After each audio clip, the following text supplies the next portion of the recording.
pounds are behind one of your slaps, though?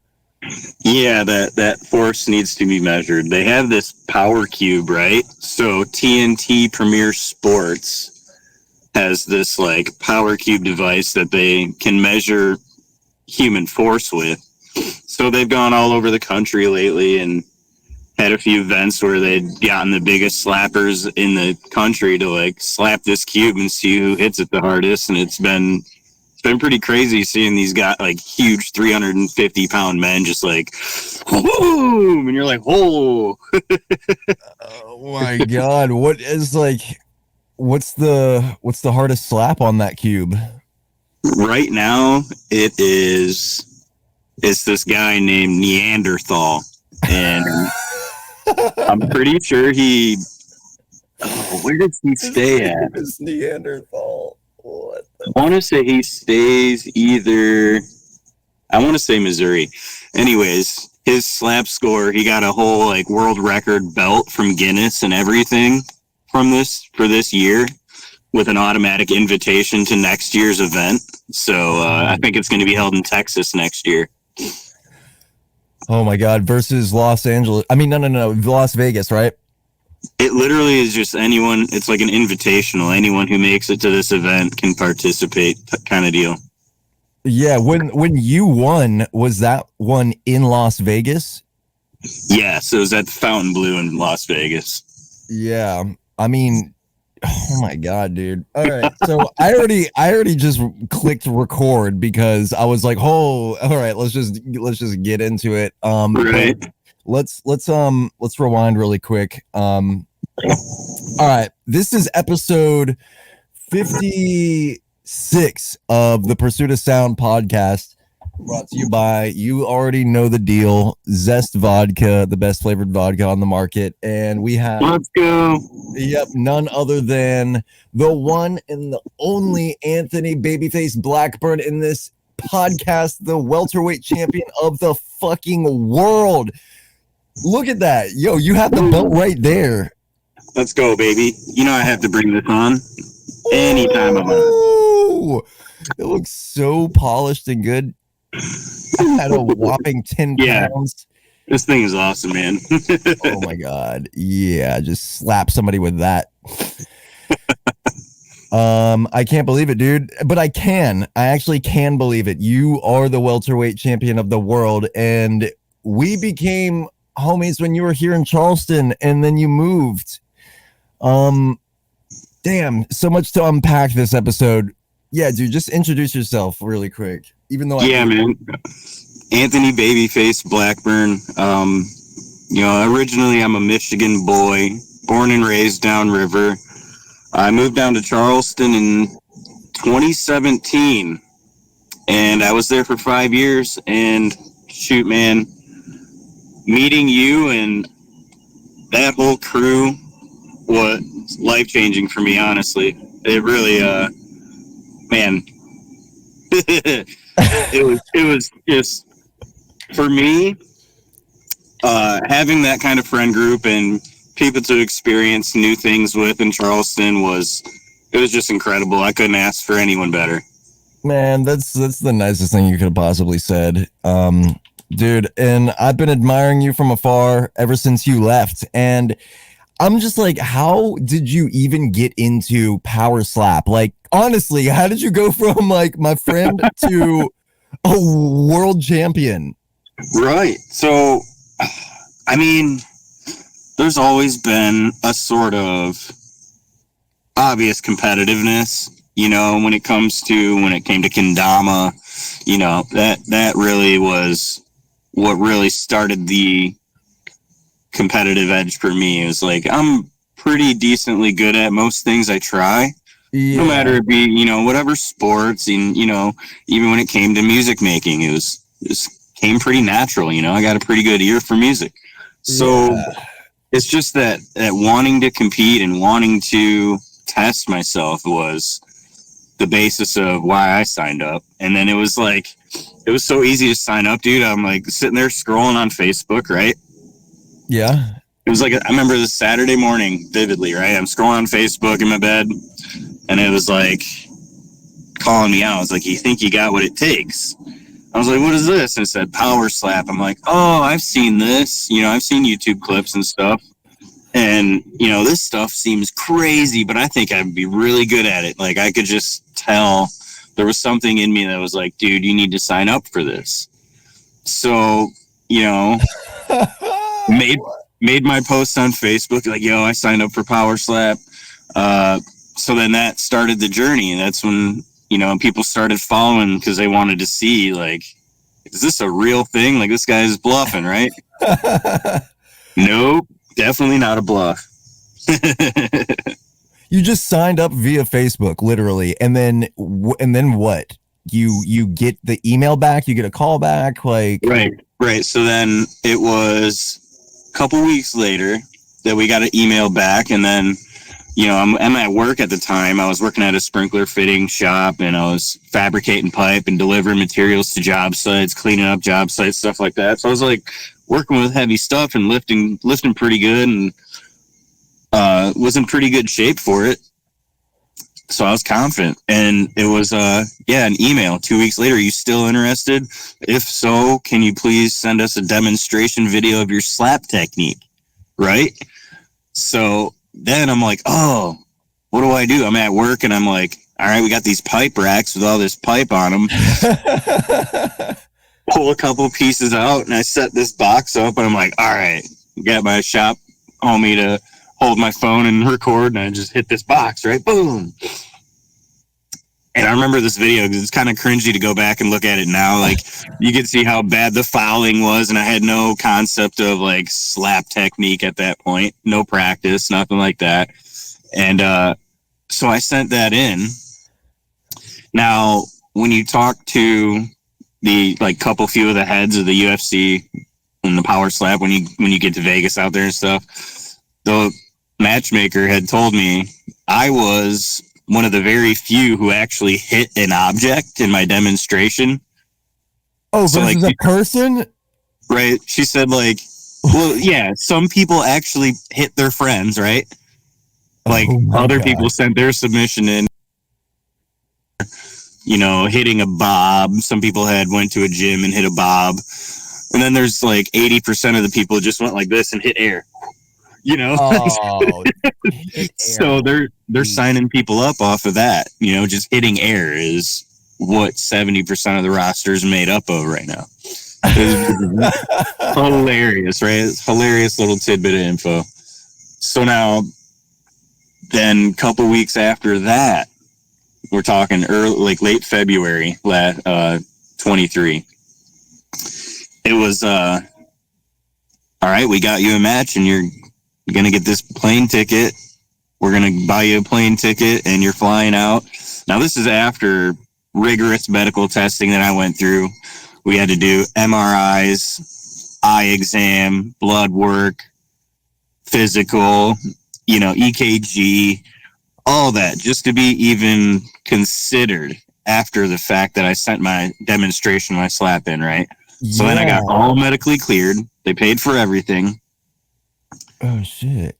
And then they're like, all right, well, you're flying out to Vegas for PowerSlap 1. You're going to be a pre-recorded match. And that was like a holy crap.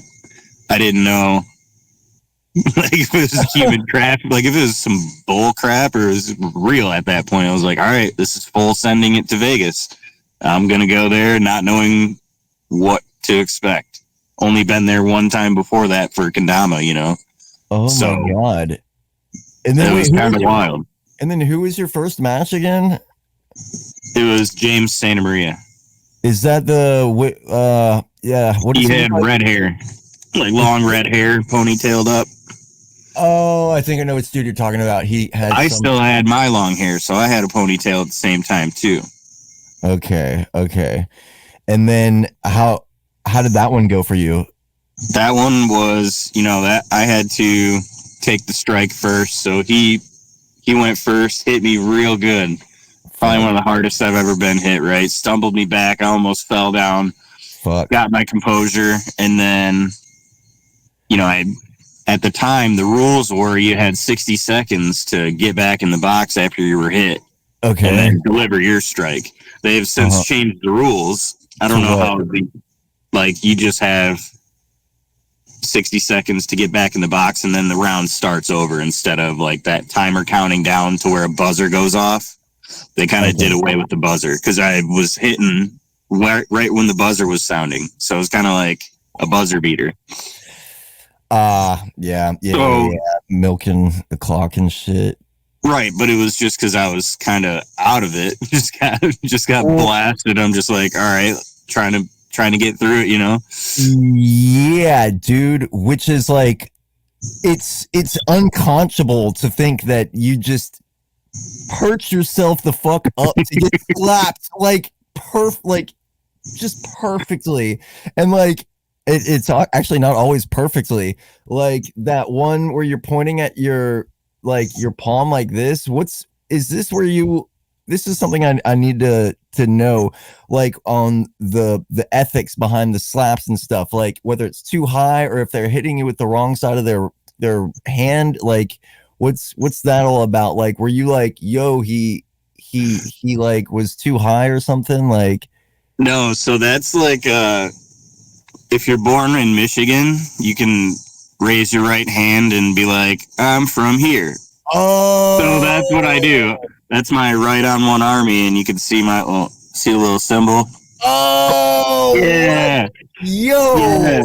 oh duh okay So I'm okay. pointing to pretty much Detroit when I do this, you know. Oh snap, dude. Okay. And But then you're right. There is certain areas you have to hit on the face. Like you can't be using this part. okay, You can't like yeah. lead with that. It's got to be flat, and then it can't be too deep on the chin. It's pretty specific rule set. It's kind of loose so that it can change as it evolves, and it's been getting better. The judges have been getting better. It's just it's less than 2 years old, man. We're coming up on 2 years real quick. Yeah, I'm just noticing, like, or knowing that it's a fairly new thing. It's like it seems like even though it's a fairly new thing, like that this will be like one of like the bigger things that will like. I mean, it's already rose to popularity. Let's face it. Like you've got clips with millions of plays on it. Like that's Yeah. It's you're catching it in its beginning stages, and you're gonna grow with it, I assume. So, like, I mean, dude, it's It's mind blowing, dude. I know I got so much to ask you still. Like, I mean, dude, what is it truly like to get slapped like right there in that moment? It's a lot of an experience. Like I couldn't imagine. Like here's how I can probably compare it so that you might understand. It'd be like you playing a fucking show, right? Yeah. Like do you remember your whole experience during your first show that you played? Yeah. All right. Well, it might have been like kind of rough. Yeah, it was. It's like this 15 minutes that you have up there during this match. Lights, camera, crowd noise. You know, you can hear Michael Bisping out there, like in the corner of your ear kind of deal. It's like that, you know? It all happens so fast just because it's an intense experience. Right.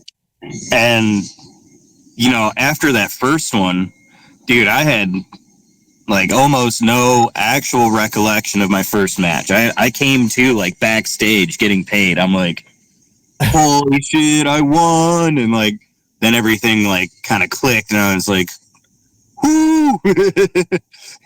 But now I'm like 5 matches deep. It's a little more comfortable up there for me. I can recall everything that happened during the match and it's not as much of a blur. If you can catch my drift there. I mean, yeah, dude. I mean, not only are you getting like the shit slapped out of you, like, and having to like maintain just life like on camera too, like, and then like, so if you really think about it, like at the end of the day, we're not only just athletes, like, we're entertainers at the end of the day. We're going for that viral clip. Like, we're competing to go viral, basically. You know what I'm saying? Like, yeah, and all the clips can go viral, dude. I mean, dude, where you just, oh my God, seeing you just not let the lights go off in upstairs, like, we're just like, ugh, fuck. Toughing it out, yeah. Fuck. Like holding on to the bar thingy behind you too, and you're like, oh, like I can just see the fucking, like I just live like vicariously through that moment and just how much you're just like, fuck you, like, right. So like, that's got to be the hardest thing in the world. But it's the, like, part of it is, man, I knew I was gonna be tough like that, so to have an outlet where, you know, we get to go and perform on this big stage in front of these huge names too. Like, there's huge celebrities at these events, big time streamers, big time artists, you know, professional athletes. It's cool. It's the biggest party in Vegas right now when it comes to like an event. Like, there's just so much star power, and you're like, man, I'm nobody up here, but they love watching this. There's no one that's not loving it. It's a good time. Yeah, exactly. Okay, so then it's, oh my God, I'm gonna think back to this, your championship round, and you were slapping that Mexican curly haired cat. What's his name again? Emmanuel. And so y'all didn't even, like, dude, the most hardcore part about that is that y'all didn't even completely knock each other out. It was it was left up to the judges, and I remember watching that, and I was just like, oh my God, like, they're both standing, and it was such a close fucking match too, dude, where I was like, oh my God, I was like, dude, he better fucking win. And then you did, and I was like, whoa, because it was so close, and like, it was literally just left up to the judges. And I mean, that dude, he seemed like he had been doing it for a while. Like, he kind of refs as well and shit like that. What was he like the toughest competitor you've faced, or like, what's up with that? Like, how was that match for you? Oh, I would say definitely the toughest competitor I faced. You know, him and Cole Young had faced previously, and they had a pretty close match. Me and Cole had a pretty close match. So, you know, I'd say we're pretty stout when it comes to like 1, 2, 3, or like 1, 2, 4. There might be another 2 guys up there in the top 5 that are all really tough dudes. But, you know, I wasn't expecting him to take it like he was. You know, he was dishing it out hard too. Those weren't light slaps, dude. Like, those are some doozies. He stumbled me on the last one pretty good. I had to catch my balance, and then he mocks me like, stumbled you, bud. You know, he's a tough competitor. He's game. He's willing to put it all out there, man. So I'm looking at his stats right now. He is 5'11". He's 26 years old. Wow. 170 pounds and 72 inches. Is that how big his dick is? His reach. Okay. His wingspan. I see. They really started. You know what I'm saying? Like, he was during the test runs that they did, and they haven't really shown all of that footage. They still have some of that in the cache. What's the welterweight thresholds like? 156 to 170. Okay, 156 to 170. And how much do you weigh? I walk around usually 180. Oh, really? So it's not really hard for me to get my phone call. All right, you got a fight coming up in a few weeks. Hunker down on the diet, and then I'm good to go. Oh shit, dude. Okay. Yeah, it's not bad. Some people are, they have a lot more muscle and less fat than I do if they're a lot bigger and they walk around at 180. Then they have to actually cut water when they're in Vegas in the sauna. That's a little bit tougher. When you're cutting water, the organ that's first to lose water is your brain. So that's why people are getting knocked out. If they're cutting a bunch of weight and they're struggling to make that weight, there's a higher chance of them to have less water in their brain. They're going to have a lot harder time keeping consciousness. Damn, dude, that's the reality of it. And that's like some next level thinking about it, like where it seems like that's not a first round sort of mode of thinking. That's like you start talking to people, they start explaining things to you. They're like, this is what it's like, dude. Yeah, like if you literally are trying to cut water weight, that's gonna come to a deficit to you. Mm-hmm. And that's cool. Is we kind of have this whole brotherhood now of all these architects of the beginning of this, right? All the competitors that signed up when it was brand new, and we're all brothers. So we talk in group texts and we all have group chats going. And it's kind of nice that we are so close. We're able to bounce our ideas and our experiences off each other constantly. And it's helping build the sport up so fast and so competitively because we're so tight and friends. Yeah, it's crazy. The moment I kind of started to realize that was a thing of it, because like the way that they edit it and stuff, it's like, I don't know. And the fact that I don't really know y'all personally as well, but it makes it seem like y'all really fucking hate each other and you really want to fucking slap the shit out the next. like you're out for blood. And like, I'm like, yo, this shit's it seems very personal. But then like when you start seeing like more of the behind the scenes stuff, you're like, oh, like they actually seem like homies and they just and they still taunt the fuck out of each other. The taunting, dude, like, yo. So then, there's times where, we're all in Vegas before the event for the week. We're there for 4 or 5 days usually. We get to hang out the whole day, the whole time. You don't know anyone else in Vegas unless you're really going there a lot, so we're hanging out, getting food, doing whatever, going to watch music on the strip. It's been really cool to have a lot of friends made out of this. And it's not like not the kind of acquaintance type of friend. These are lifelong buddies, I can tell, That's so cool. Do you get to keep that belt like for life?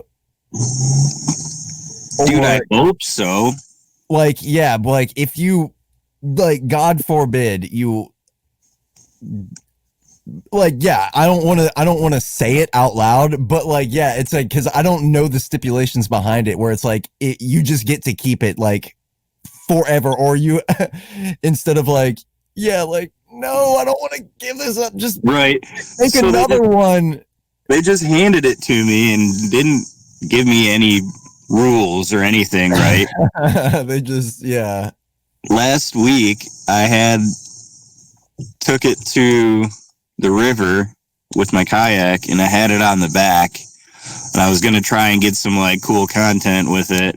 Yeah. Ended up dropping it off the back of my yak into the river with like, I was up to my neck in water, dude, trying to fumble with my toes on the drop off. Like, yeah, it was close. It was close. I would have been scuba diving for hours for that thing, dude. Luckily, it's 10 pounds and sunk straight the fuck down. Yeah, exactly. Oh my God. I was so scared. I like stopped. Landmarks. All right, let me paddle back to shore, take all my shit off. Let me wade in. Oh, it was bad, dude. Have to bitch slap a crocodile on the way down, dude. Luckily in Michigan, we don't have to worry about alligators. Thank God.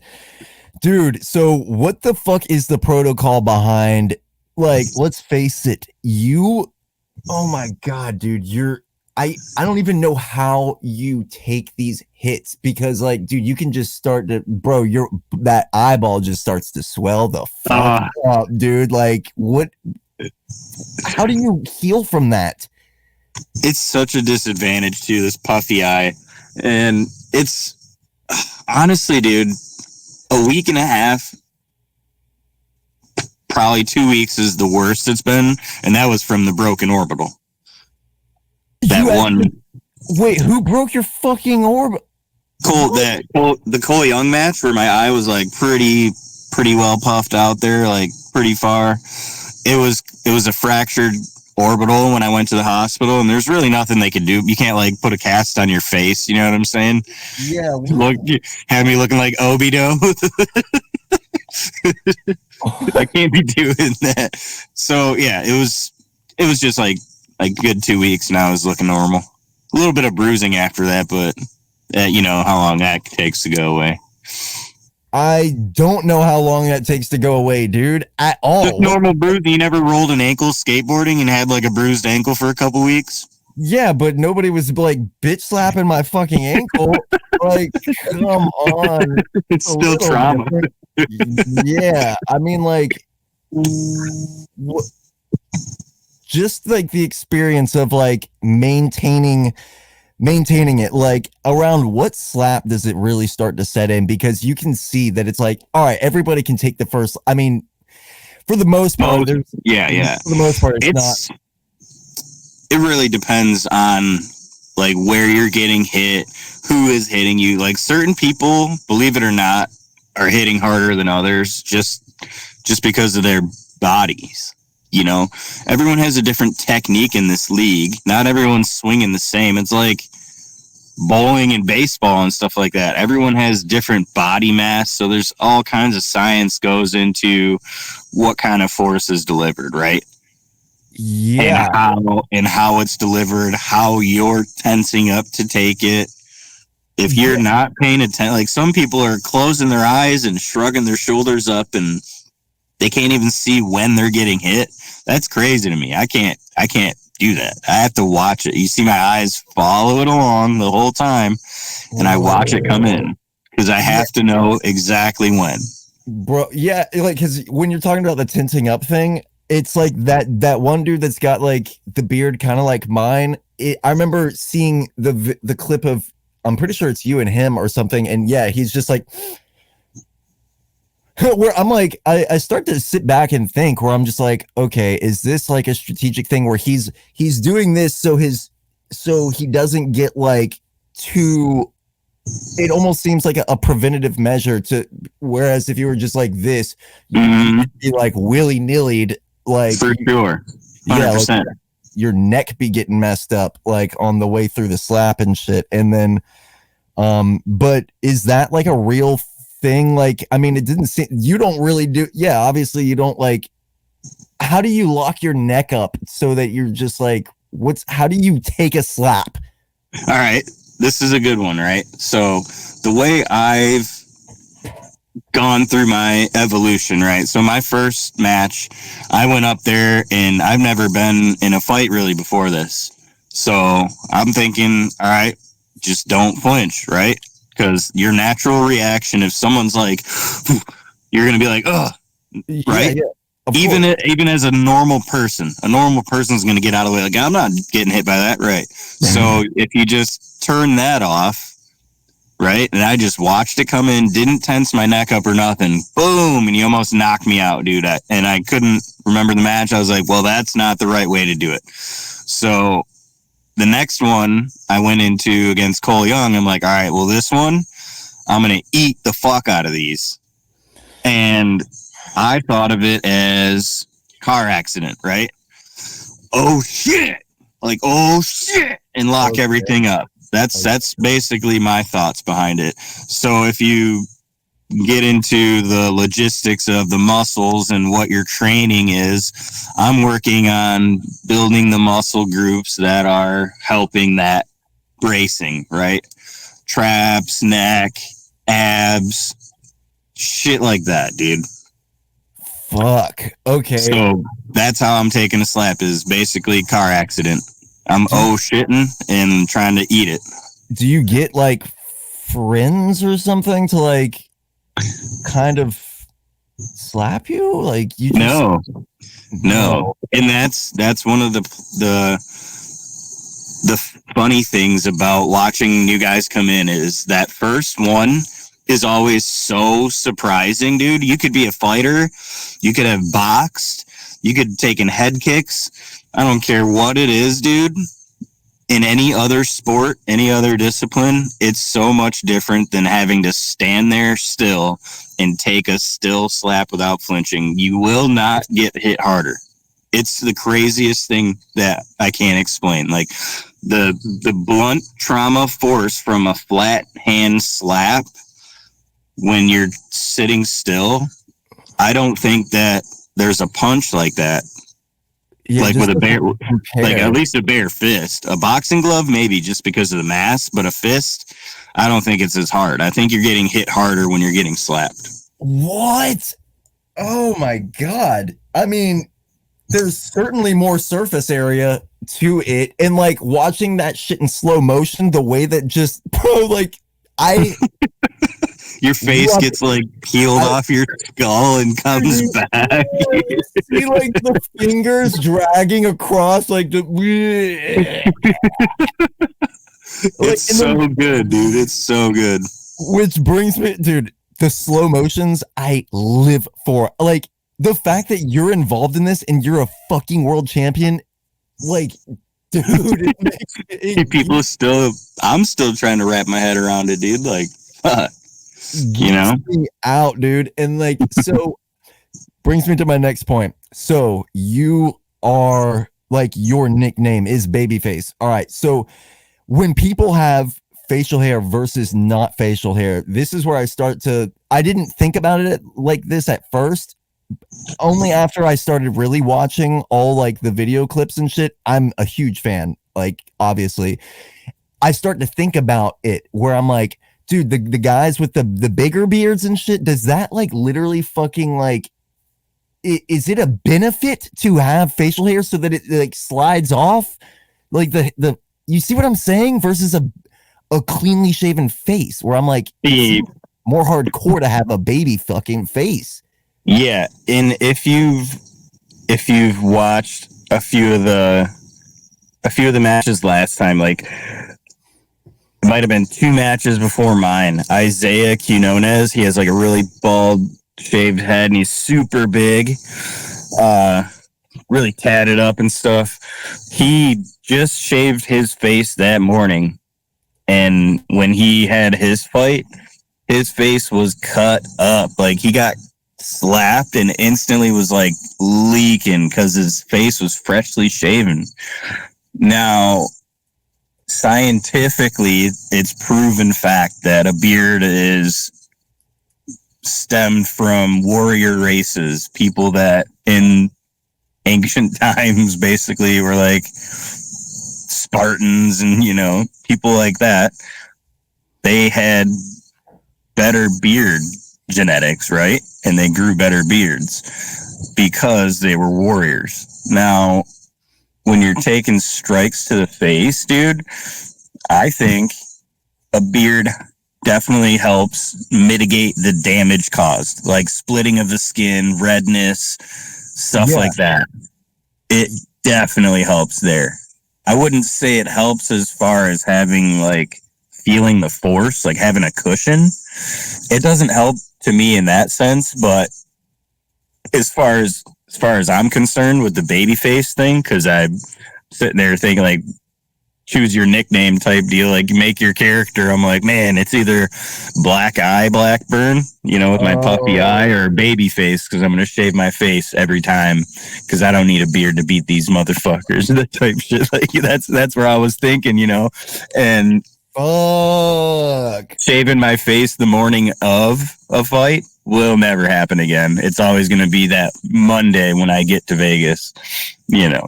That fresh shaven face definitely splits way easier. Yep. Yeah, dude. Just seeing each time, like, where you just start to see the fucking skin crack and shit. I'm just like, yeah, fuck. It's from the pressure too. You're getting hit so hard that the skin is splitting apart from the pressure in between the fingers. Okay. So are you going to be able to become a ref now? Yeah, like a coach on the side of the stage. I want to be. Yeah. Why? You should. I mean, I see you becoming that. Like, it seems. Yeah, it's only a matter of time. We're going to have so many more events next year. Like, even this morning, literally an hour ago, January sometime, we're going to be in Saudi Arabia. What? Yeah. So this next card, October 24th, PowerSlap 9, is Abu Dhabi. It's our first show overseas and our first show out of Vegas. It's going to be in Abu Dhabi. I haven't got called to coach or anything for that. I'm not fighting on that card. The next one that's announced is Saudi Arabia in January, like late January. So we're starting to go overseas. We just sanctioned a bunch of states this year. We're going to start traveling around the country. There's going to be a lot more frequency of shows now. Okay, so I've got a few. Man, each one of these talking points really pops up a few new questions for me. Like, how many times are you like expected to compete per year? There's no set amount per year. It's basically you have your fate in your hands, you know. If you get called for a match, you're expected to show up and show out. You know, that if you're on the roster right now and you're fighting to scrape forward, you have that 15 minutes of that one match that you have to show out so that they want you back. You want to have people like, oh, we want to see that guy again, you know, type deal. So you can't just expect to, I guess, get by just by competing, you know. People have competed once and then we haven't seen them since. It's kind of weird, but it's also like understandable. It's an entertainment business. They're trying to have showmen up there. Yeah. Yeah. So you mentioned that it was kind of, is it in the whole PowerSlap corporation was incepted by a UFC guy? Dana White.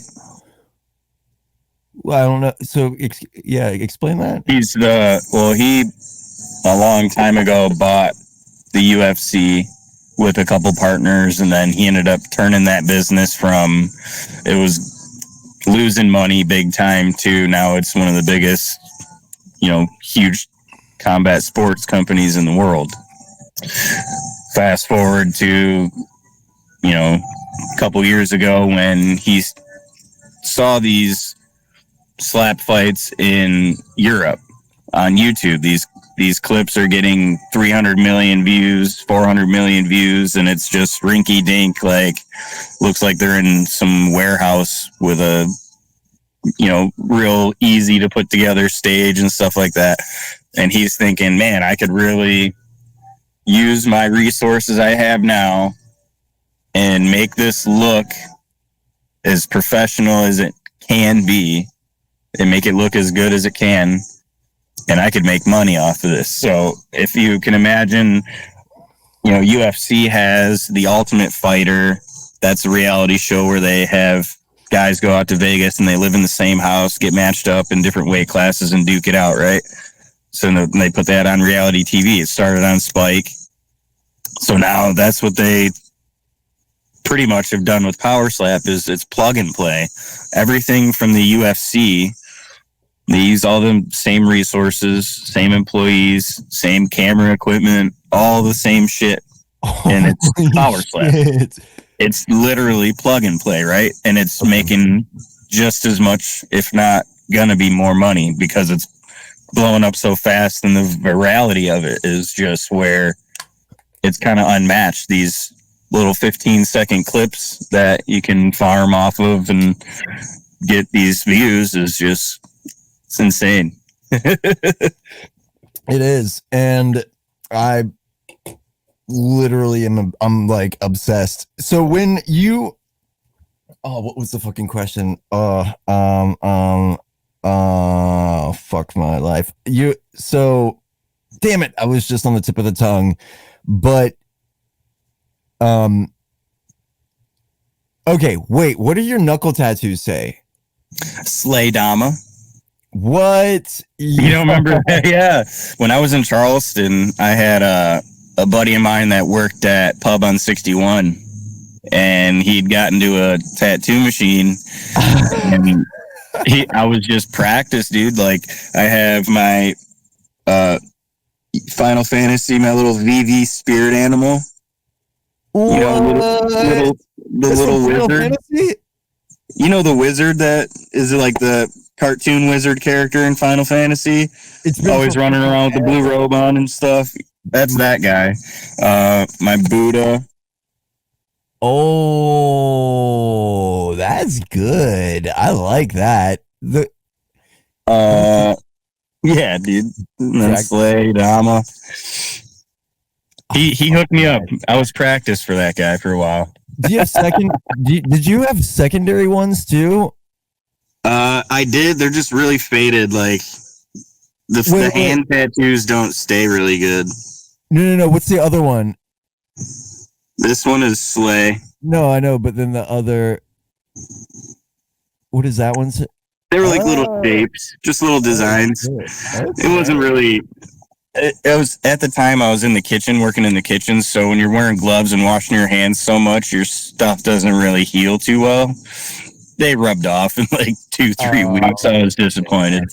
Never got them touched up. Nah, yeah. It'd be like so what?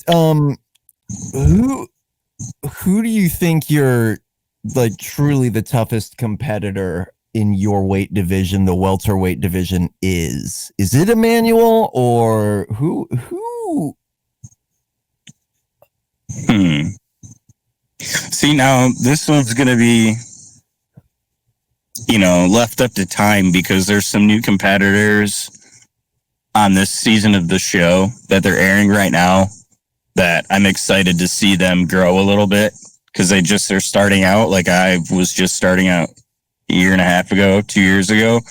And when some of these new welterweights start flourishing a little bit and get a little time under their belt and experience, it's going to be exciting to see the new crop come in. Okay. Because, we've had enough time to see some of the old crop come in and not so much like fizzle out, but they're just kind of, gone. They have been just not in the picture.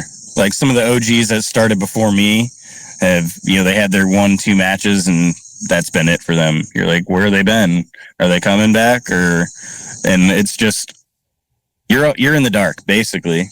Well, I mean, I can imagine not really wanting to stick around because that shit probably fucking hurts, and not only like hurts, but your feelings probably get hurt too a little. Like not you, but like obviously you're the world champion, and you probably there is that. There is that. I haven't lost yet, so it's kind of a different way to look at things. I haven't taken that loss, but that's a kind of person I am is, when I do take that loss, that's going to light some kind of new fire under my ass. That's going to, I'm going to want to win even harder. So it's just the type of person that you are shows when it comes to just being smart and knowing where you're at. You know what I'm saying? Like, you have to know where you're at in the grand, big picture scheme of things.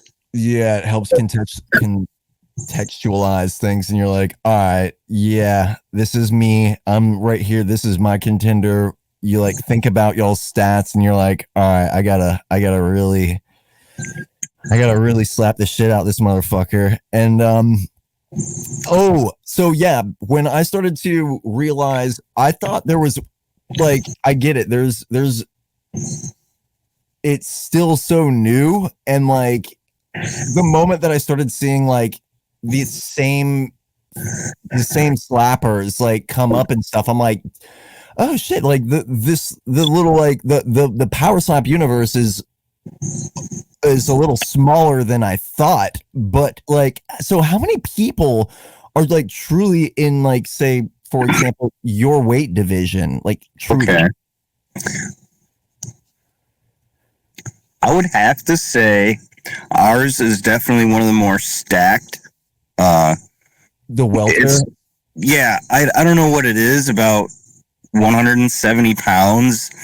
If it's just like, it might be just like the average weight for most in shape. Like if you're a little bit out of shape and you're a middleweight, you can get in good shape and be a good welterweight, you know? So that's kind of where there's a lot of people that sign up for PowerSlap, and it's like a starting of their fitness journey type deal. You know, these guys are losing 100 pounds after getting into slapping, and it's wild, dude. Like there's been multiple people that have dropped drastic weight and became a shit ton healthier just being a fan of slap. And then these fans are signing up and getting into the league, and it's changing their lives. It's crazy how drastic some of these life-changing opportunities are coming for these people, like some of these guys. Even last night on the show, this kid went from being homeless when he signed up to he won his match, and he's getting his life together. He's got a job, he's got a crib, he's got a car. Like, it's dope, dude. What? Yo, who's that? Who's that guy? Raiden Bombardier. Or Bombardier. Like, just like the toy brand. Ring, ring. 4-wheelers and shit. This guy. Okay. So yeah, he was. Oh, I see you. You're coming up under. When I Googled him, I'm seeing you, and you're doing this, and like you got the yeah. Like, anyways, I just love how, and it makes me think. Not only is it amazing that he was able to be taken off the streets, for lack of better words, but also that, dude, I'm thinking about how these people, like, now all of a sudden, like, the next level thought is that when you're facing these competitors and then they're shaping up to get down into a weight division instead of bulking up into the weight division where they used to be like fucking like made of like a lot of shit, and then they cut it down, and then versus like where you're like, well, fuck, dude, you used to be like 200 fucking pounds, and then now like, yeah, right. And then when I signed up, I was 200 pounds, and you know, I like to eat food, so that 200 pounds is chubby for sure. It ain't you know, brick and mortar. So there is other people that are huge at 180, you know, big tall kids at 185 that are contemplating coming down to welterweight. Well, like you said, we're already we're a stacked weight class. I want to say, you know, with this new season, they've added probably 4 or 5. We're probably at 20, 25. Okay, that's I would say internationally, with everyone included, maybe 25 welterweights. Versus, okay, so yeah, run me through all the weight class divisions really quick, please. So there's lightweight, which is I think 145 to 155. You got to be 145 at the very minimum for lightweight. Fuck, dude. I can't even. I'm trying. I'm fucking trying, dog. I'm 39 soaking wet. Anyway, you're also very active too. Anyways, I'm trying to be more fucking built. Go on though. So what lightweight? So 145 to 155. That's a 10-pound. It's something like that, give or take a couple pounds, and then 156 156 or 157 to 171 is welterweight. Like, you get a pound allowance if you're not fighting for the championship. So that's where it varies a little bit. Yeah. If you're fighting a regular exhibition match, you get a 1 pound weight allowance. You can weigh in at 171. Are they literally like putting you on a scale like right before you go on, or like when do they weigh you? They weigh us rigorously. Like, they weigh you when you land in Vegas and you get to the PI, is the UFC Performance Institute in Vegas. That's like the huge, big training facility they have. They just opened one in Mexico. They got them all over the country, all over the world. They weigh you then. They weigh you at face-offs and media day. Then they weigh you for drug testing and for weigh-ins. So it's like 3, 4, 5 times before you actually get weighed in officially. Okay, so then we got lightweight, welterweight, and then it's like set 172 to 186 is middleweight, 186 to 206 is light heavyweight, 206 to 265 is heavyweight, and then it's like that plus is super heavyweight. What's like the best? That's a lot of weight divisions. What do you think? Just the best match you've ever seen, like in PowerSlap, is what's the best one you would know in PowerSlap? Okay,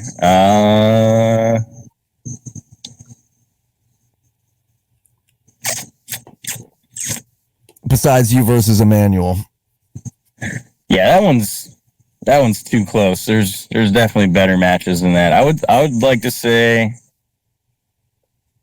John Davis, when he fought for the belt and like popped his shoulder out and had to go left-handed, and then he went like right-handed at the last one still with like a popped out dislocated shoulder. Is this versus Azel?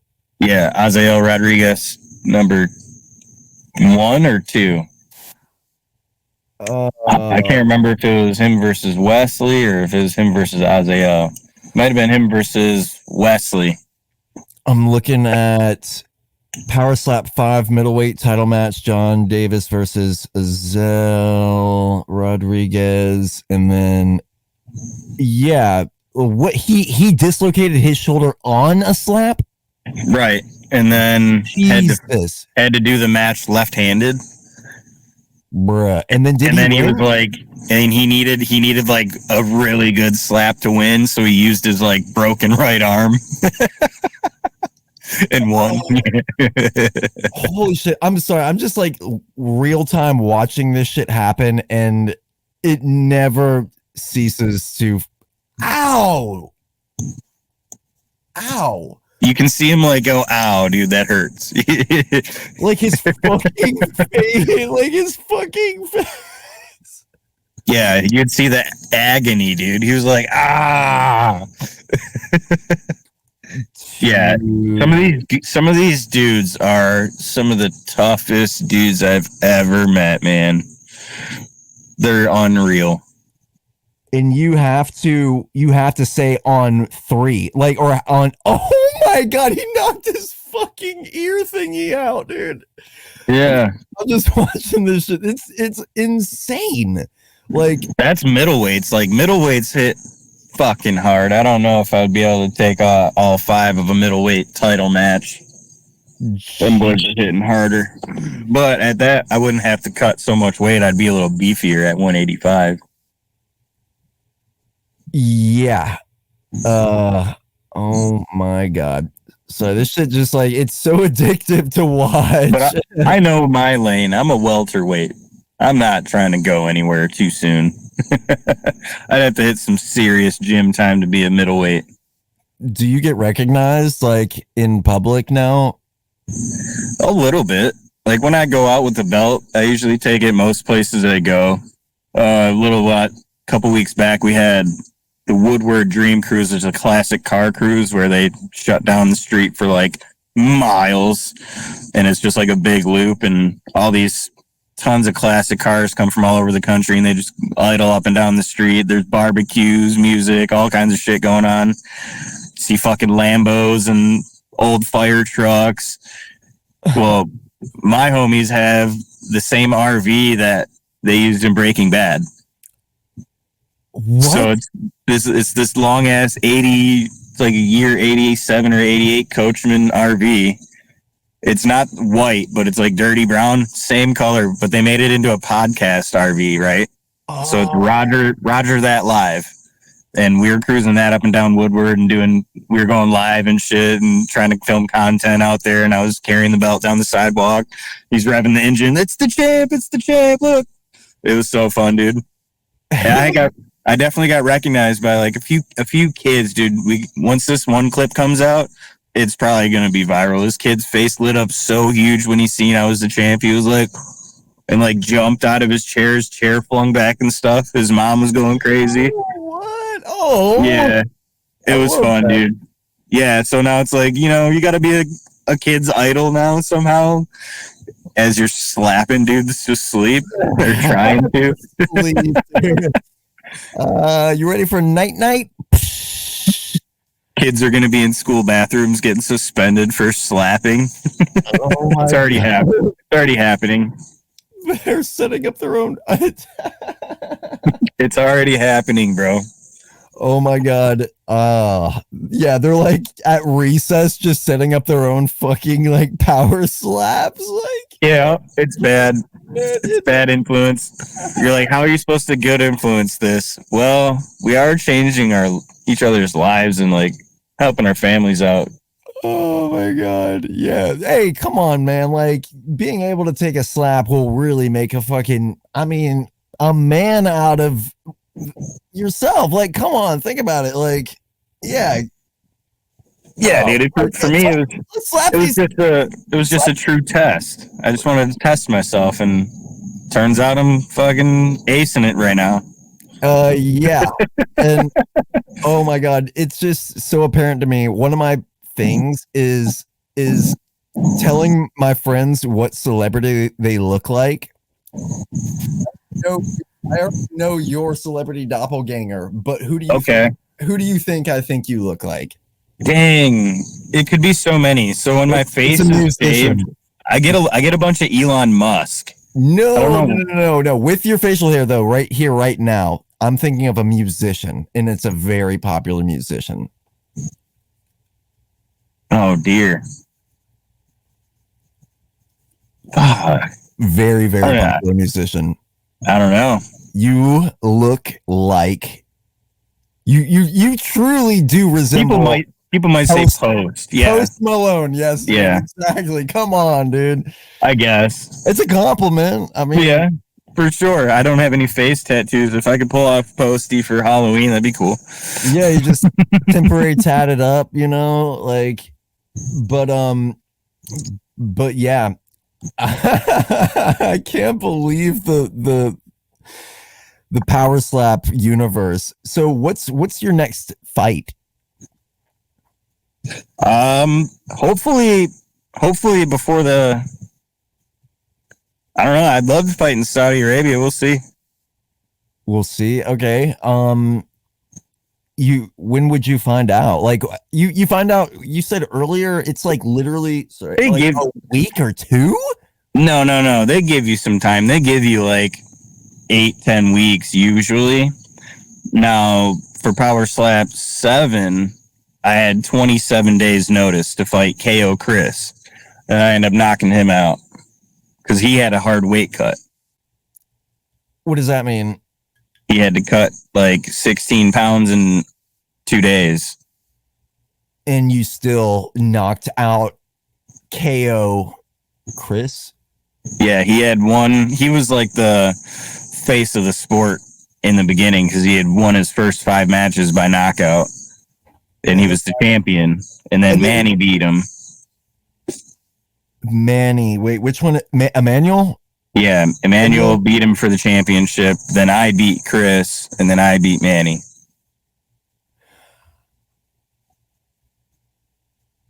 Oh shit! How was the one? How hardcore was that?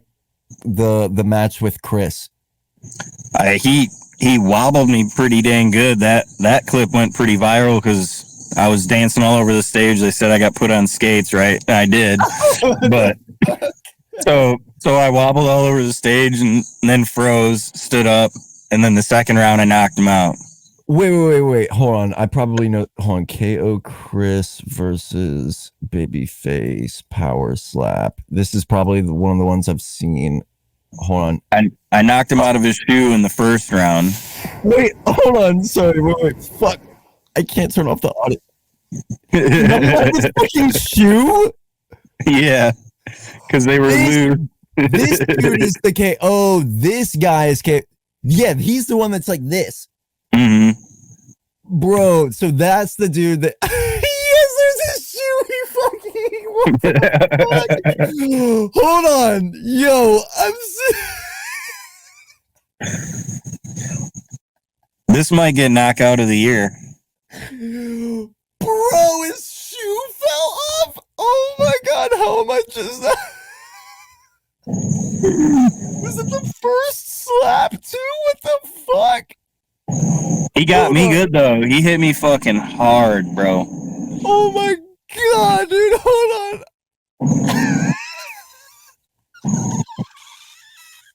This man's losing it. The shoe I came love off, it. bro. That's rough. Yeah, I was like, knock you out of your fucking shoes, bro. Wow. I'm watching him put his shoe back on. Your wind up is unreal. Oh my god. That's one thing I pride myself on, is having pretty damn good technique. So we'll see how long I'm ahead of everyone else. What does a slap from him feel like? It was heavy. He definitely hit me kind of deep. It might have been a kind of a club, but it was heavy. He moved me. Who do you fuck? Who? It was harder than Manny. It was like heavier than Manny's, but it was Really? deeper, It was deeper than Manny's too. Manny was a clean striker. He definitely was clean. He knows how to do it. Right. So then what happens when it's like a foul? Usually you get points deducted off of the score. Okay, and so then it'll go 10-9 rounds like boxing. So if you win the round, you usually get 10. If there's a foul, someone gets deducted. That's how you get like a 10-8. And then at the end, if it's a 3-round, then they'll tally up the score, and you can either get a unanimous decision or a split decision or a draw. That's all if you don't get a TKO or a KO or a DQ. You can get disqualified as well. What is a foul? Like, can you explain to our listeners like what, like, too high up on the face? Like, what's the foul? What right, so whole range of fouls? If it's like real deep in and you don't get the chin, that's a club. If it's like real light and you get up in the eye, that's not in the right zone. It's got to be like right on the cheek, kind of. You want it like right on the cheek, and you don't want too much of the wrist with it. Then you also have to have your feet planted when you deliver the strike. You can't pivot or raise your foot too much. And you'll have stepping fouls or clubbing fouls while striking. For defense, you can't flinch. And you also have to hit on the right strike count. So if you say right on 3, you have to measure up 1, 2, then hit them, etc. Okay. All right. That makes sense. And that's probably hard to do, like for the feet thingy, like where. Yeah. Like, damn, like you really have to concentrate on not lifting the back of your heel up even. And it goes with proper body mechanics for throwing a powerful strike. If you do any kind of martial arts training, any kind of boxing, jiu-jitsu, anything like that, you kind of have to twist your feet and move your ankles to generate power, right? So that's kind of where you see more technique than power, is where people are getting knockouts. If you're hitting someone in the right spot on the button with proper technique, more often than not, you're going to be delivering more effective strikes. If you're hitting in a non-effective area, like up top on the eye, I mean, it might cause some damage and might hurt their vision, but it's not really going to knock anybody out. Interesting. So have you when you were describing to me about PowerSlap in general, and you were like, yeah, I mean, I never really like did anything quite like this. You never had really been in like an actual like street fight, like with a, you've never gotten in an actual, yeah, I mean, me no, I mean, I'm a pretty nice person, you know, like, you are like, for the most part. I can get aggressive. Usually it's booze and fueled, but and that's usually with everybody, but I'm never really malicious when I'm level-headed. Yeah, that's good. Have you been able to meet Dana White? Yeah, like he wrapped the belt around my waist and stuff on stage, and he's always so busy. Like, his time is very, very expensive. So he's boom, boom, boom, boom, boom, boom, boom. And he went backstage for the pre-recorded ones on PowerSlap 1, and, we took a picture with him, me and Jimmy. He shook our hands and, said, "Good fight, boys." It was awesome. I met him, I think, a couple other times passing through after I won the belt for media and stuff like that, but it wasn't really, I haven't like sat down with the guy or anything. Well, that's cool that you at least got to like, he put the belt on you and you got to at least, meet him and all that good stuff. That's pretty darn cool, not gonna lie. Mm-hmm. Where do you see PowerSlap in like, I don't know, a couple of years? Like, it's already grown to such viralness. Like, do we anticipate it just being that much more popular in about 2 years, or what do you think? I could see like a pretty steady incline. It's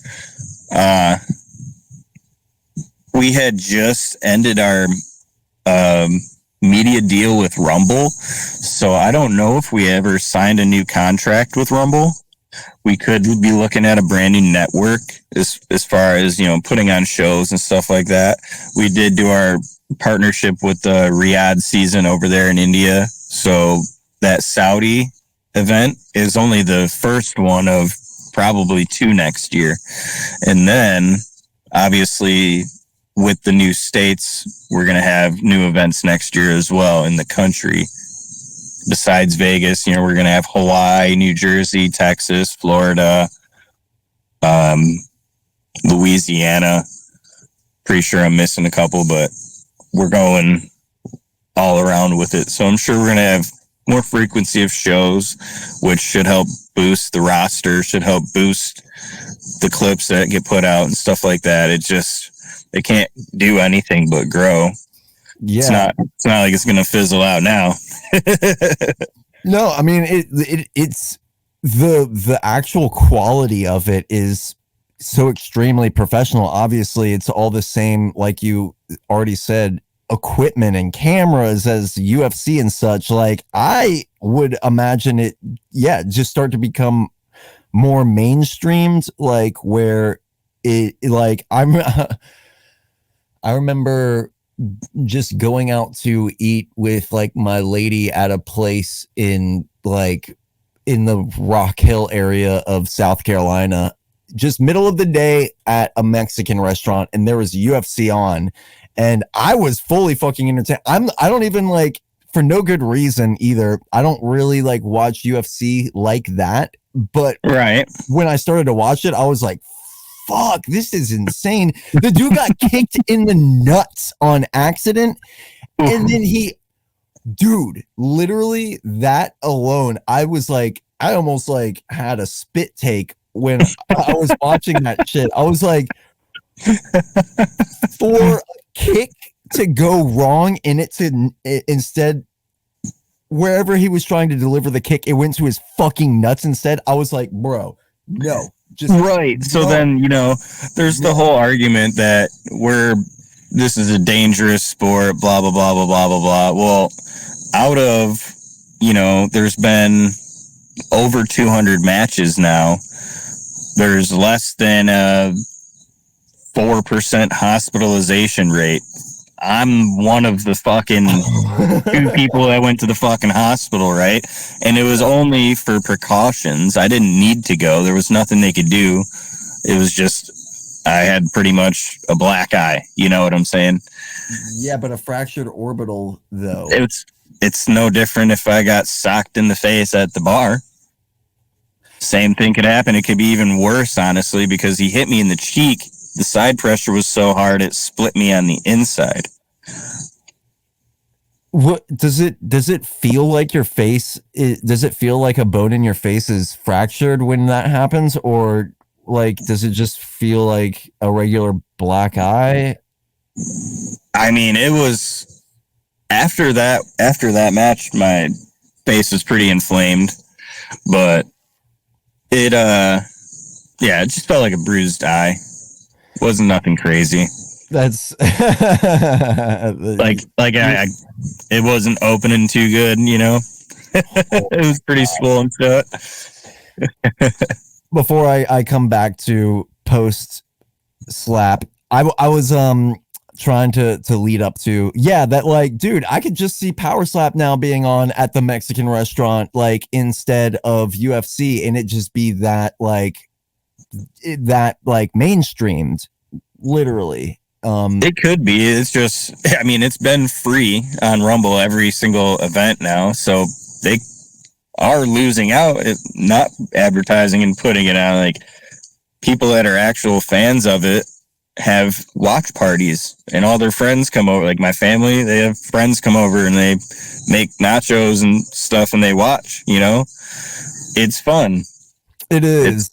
Why can't you do that at a restaurant, I know, yeah. Dude. Yeah, you can. And then so when you really are walking away from a hardcore match, like, what do you have to like apply any like what are you putting like special creams like on your face and shit? Like, what's that? It's personal preference. If you're doing if you have dry scabs and stuff and you put lotion, obviously it's going to help you out in the healing process, but usually it's nothing too crazy. It might be a few days of that. Other than that, it's mostly just bruising, swelling, that goes down in a couple days. Does your face become like more calloused to like more conditioned? I think it might. Yeah. My last fight, I didn't really show too much damage like I have in other fights, and I was a little bit smarter. Like I said, I shaved on that Monday and didn't shave the day of my fight, so that kind of helped me out. Vegas is a desert. People have to remember, it's a desert. It's so dry there. You land in Vegas, and it's like, man, your lips are chapped and dry after the first day. You're like, skin is dried out. You definitely need the chapstick, bro. It's wild. Like, it's a whole different climate that people aren't used to, especially like coming from 99% humidity over there in Charleston. You'd be dying in Vegas, dude. That's for sure. Well, damn, dude, this past hour and 14 minutes has flown by, man. Hell yeah. Is there anything that you want to tell the audience before we have to unfortunately part ways for now?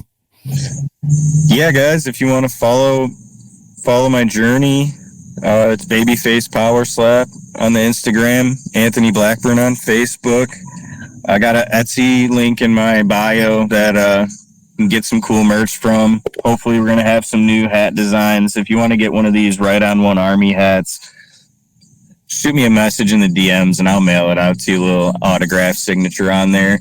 We do have Leaf trading cards coming out. I'm gonna be a freaking trading card, bro. So you can rip some packs and see if you get one of my signature boys. So be on the lookout for that, dude. You know what picture it would be? It's just gonna be all the ones from I think last event, and then whatever stored pictures that the UFC has. You know. Dude, should be pretty cool. Champ card, dude. And it's like, it's got like statistics and stuff, or like. I'm sure it'll have some shit.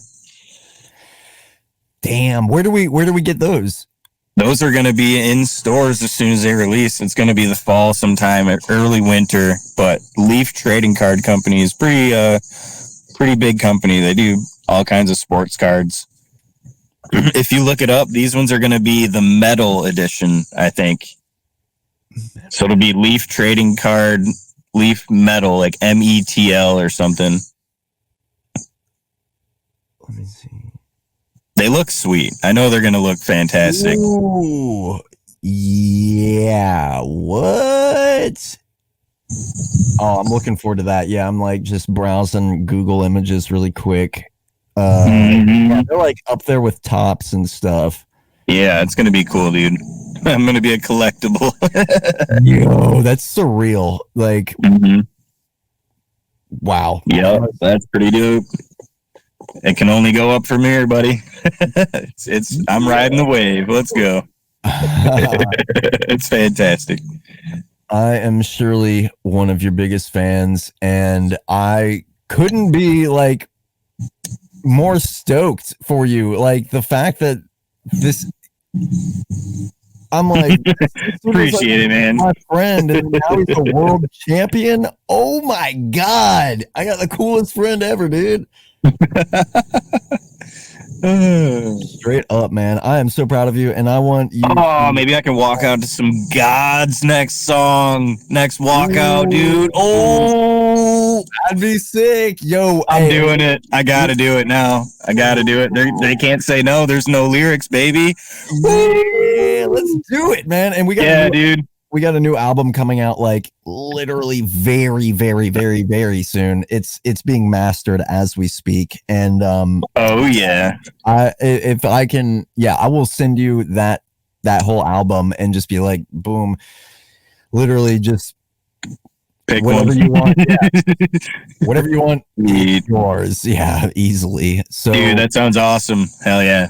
Lock it in, baby. I'm walking out to God's next match. You hear that, y'all? Oh, yes. Oh, my God. I can't wait. I can't wait to tell Deslin.